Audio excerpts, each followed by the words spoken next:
कहानी की शुरुआत में मैलरी नाम की एक लड़की को दिखाया जाता है जो अपने बच्चों को एक लंबी और खतरनाक ट्रिप के बारे में बताती है, जिसमें वो लोग अपनी आंखों पर पट्टी बांधकर एक नाव के जरिए नदी से होते हुए एक जगह पर पहुंचना था जहां से ढेर सारी पंछियों की आवाज आती थी।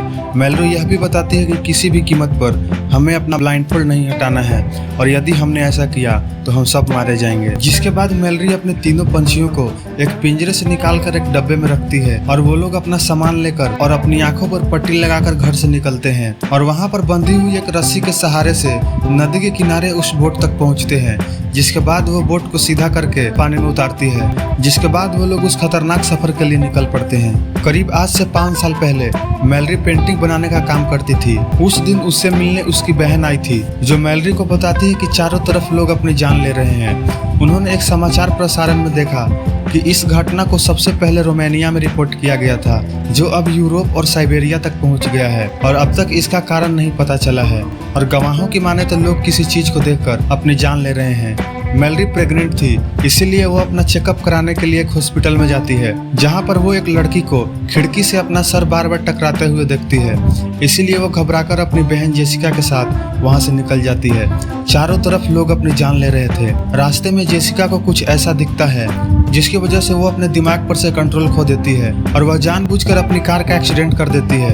एक्सीडेंट के बाद वो कार से निकलती है और एक ट्रक के सामने जाकर अपनी जान ले लेती है। वहां पर अफरा तफरी फैल जाती है। लोग अपनी जान बचाने के लिए एक दूसरे को धक्का देते हुए भाग रहे थे। इसी बीच मैलरी गिर जाती है। तभी एक औरत की नजर उस पर पड़ती है।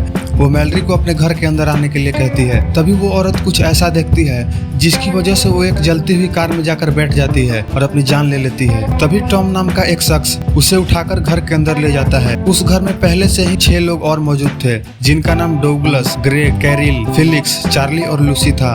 वो लोग टॉम के कहने पर खिड़की और दरवाजों को ढक देते हैं और वो घर के अंदर ही रहने लगते हैं। उसके कुछ दिन बाद किसी ने गेट को बाहर से नॉक किया, जिसके बाद टॉम गेट के पास गया और उससे बात करने लगा। वो एक लड़की थी और उसने अपना नाम ओलंपिया बताया। ओलंपिया मदद के लिए पुकार रही थी क्योंकि वो प्रेग्नेंट थी। इसलिए टॉम ने उसको अपनी आंखों को कवर करने के लिए कहा और फिर टॉम उसे घर के अंदर बुला लेता है। उसके बाद ग्रेग एक सुझाव देता है कि क्यों ना हम सर्विलेंस कैमरा के जरिए बाहर के हालात देखें। इसीलिए वो अकेले कैमरास के वीडियो को देखने लगता है। थोड़ी देर के बाद उसे वीडियो में कुछ ऐसा दिखता है जिसकी वजह से पास में पड़े एक पत्थर पर अपना सर पटक कर अपनी जान ले लेता है। उसके कुछ दिन बाद उनका खाना खत्म हो जाता है। चार्ली पास के एक सुपरमार्केट के बारे में बताता है जहां पर वो काम करता था। उन्होंने एक ग्रुप बनाए जिसमें टॉम, चार्ली, मैलरी, डोगलस और लूसी थे। जिसके बाद वो एक कार को पूरी तरह से कवर कर देते हैं और कार में लगी उस जीपीएस की मदद से एक सुपरमार्केट तक पहुंचते हैं और जरूरत का सारा सामान इकट्ठा करने लगते हैं। मैलरी को एक पिंजरे में 3 पक्षी मिलते हैं, इसलिए वो उनको अपने साथ ले लेती है। तभी उन्हें एक कमरे से खटखटाने की आवाज आती है। टॉम वहां जाता है। अंदर से एक आदमी धीमी आवाज में बाहर आने के लिए कह रहा था। टॉम उसे अपनी आंखें ढकने के लिए कहता है और हल्का सा गेट खोलता है। तभी वो पक्षी जोर जोर से आवाज करने लगते हैं, इसीलिए वो लोग गेट को बंद करने लगते हैं। लेकिन वो आदमी गेट को धक्का देते हुए बाहर आने लगता है और सभी को अपनी आंखें खोलकर देखने के लिए कहता है। चार्ली सारे लोगों को बचाने के लिए दौड़ते हुए उसे धक्का देकर उसके साथ अंदर चला जाता है और वो आदमी चार्ली को मार देता है। जिसके बाद सारे लोग घर वापस लौटते हैं। उसके कुछ समय बाद फिलिक्स और लूसी गाड़ी चुराकर वहां से भाग जाते हैं। उसके कुछ दिन बाद ओलंपिया मदद मांगते हुए एक व्यक्ति को घर के अंदर बुला लेती है। डोगलस उसे ऐसा करने से मना करता है, लेकिन वो नहीं मानती।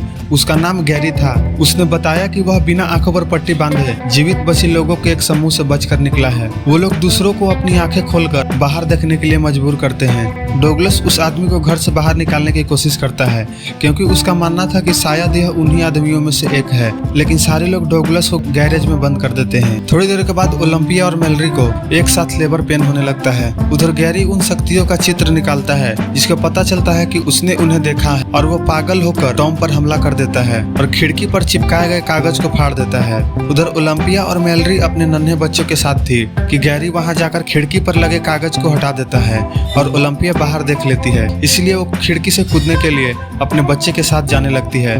मैलरी उसके हाथ से बच्चे को लेकर बेड पर लेट जाती है और ओलंपिया खिड़की से छलांग लगाती है। जिसके बाद गैरी कैरिल को पकड़कर खिड़की से बाहर देखने के लिए मजबूर करता है। खिड़की से बाहर देखने के बाद बाद कैरिल अपने हाथों में पड़ी कैंची से अपनी जान ले लेती है। इसी बीच डगलस शॉटगन लेकर गैरिल पर हमला करता है, लेकिन गैरी उसे उस कैंची से मार देता है। कुछ ही क्षणों में टॉम को होश आने लगता है। गैरी और वो शॉटगन वहीं पर था, इसीलिए एक तरफ से टॉम और एक तरफ से गैरी उस शॉटगन को खींचने लगते हैं। उधर मैलरी ने कुछ गोलियों की आवाज सुनी। उसके थोड़ी देर के बाद टॉम उसके पास आता है और कहता है कि सब ठीक है। इस हादसे के करीब 5 साल बाद टॉम, मैलरी और बच्चे एक साथ रहा करते थे। मैलरी उन बच्चों को आवाजें पर रखना सिखाती थी। तभी उन्हें ट्रांसमिशन से एक खबर मिलती है कि कुछ जीवित बचे लोगों का एक सुरक्षित समुदाय जंगलों में छिप कर रह रहे हैं, जहाँ पर केवल नदी से होते हुए पहुँचा जा सकता है। वो लोग जाने के लिए तैयार होते हैं। तभी बाहर बिना आंखों पर पट्टी बांधे कुछ जीवित बचे लोग आते हैं। टॉम मैलरी को बताता है कि अगर मैं 15 मिनट के अंदर घर नहीं आया तो तुम बच्चे को लेकर चली जाओगी। जिसके बाद टॉम अपनी आंखों पर पट्टी बांधकर एक शॉटगन के साथ बाहर जाता है। वो लोग टॉम को पट्टी हटाकर देखने के लिए मजबूर करने लगते हैं। उनका एक आदमी कहता है कि उधर एक औरत भाग रही है। टॉम उस आवाज पर गोली चलाता है और मैलरी को बचाने के लिए आंखों पर से पट्टी हटा देता है और एक एक करके सबको मारता है। तभी एक आदमी मैलरी के पीछे जाता है। टॉम उसका पीछा करने लगता है। तभी टॉम उस चीज को देखता है। इससे पहले कि वो पूरी तरह से अपने दिमाग पर से कंट्रोल खो दे, वो उस आदमी को गोली मार देता है और फिर खुद को गोली मार लेता है।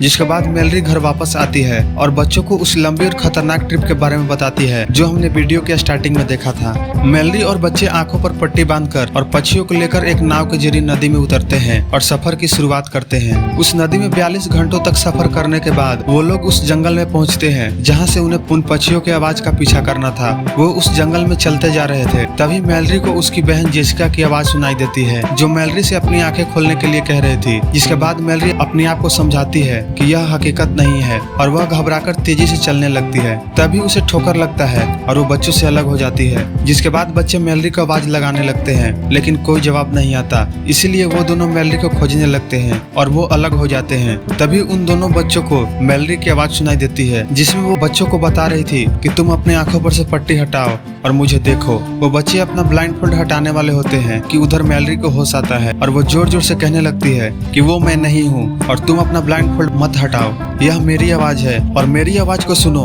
जिसके बाद बच्चे उसकी आवाज को सुनकर उसके पास आते हैं और वो लोग फिर से चिड़ियों का आवाज का पीछा करने लगते हैं, लेकिन वो शक्ति उसका पीछा करने लगती है। मैलरी दौड़ने लगती है और एक घर के पास पहुंचती है और मदद मांगने लगती है। तभी एक व्यक्ति दरवाजा खोलता है और उसे अंदर बुलाता है। दरअसल वो वही आदमी था जिसने ट्रांसमिशन के जरिए इस जगह के बारे में बताया था। वो एक ब्लाइंड पीपल्स के लिए एक स्कूल था। वहाँ के लोग मैलरी और बच्चों का स्वागत करते हैं और कहानी यहीं पर खत्म होती है।